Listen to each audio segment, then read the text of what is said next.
One dark, rainy night, Boris woke up drenched in sweat.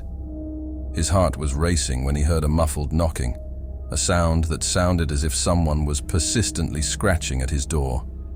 Shivering, he got up and opened the door, but found no one outside. A cold shiver ran down his spine as he lay back down in bed. But the night was far from over. When Boris closed his eyes, the true horror began. Shadows danced on the walls.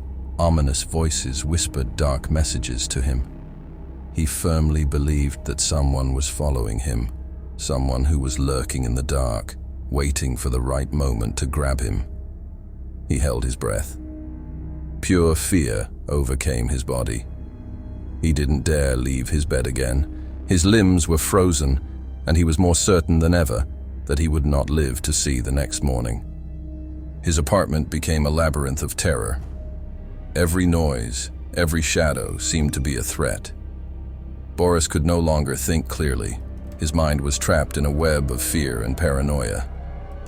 Finally, as dawn broke, the situation reached its climax. All of a sudden, Boris heard a soft singing that was absolutely disturbing. It was a young and soft voice coming from his kitchen. Boris shook his head. He couldn't believe it. Out of sheer desperation, he hid under his blanket and covered his ears with all his might. But then he felt something touch his foot. All at once, he startled and screamed as loud as he could. His eyes were wide open and he looked around wildly, but there was no one to be seen. However, the voice was still there.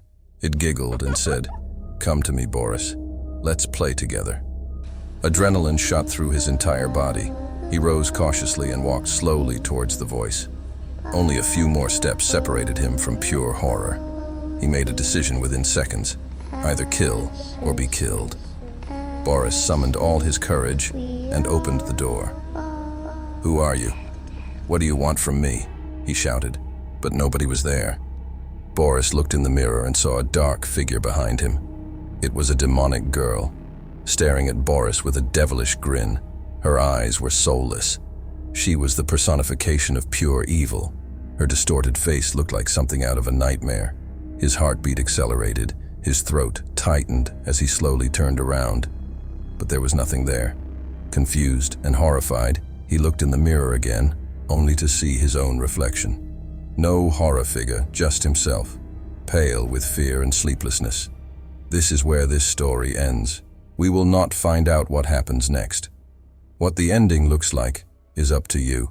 Is his apartment burdened by a curse? Is this just the beginning of a terrifying real-life nightmare? Does Boris have access to the spirit world? Anything is possible. Feel free to write your own version in the comments.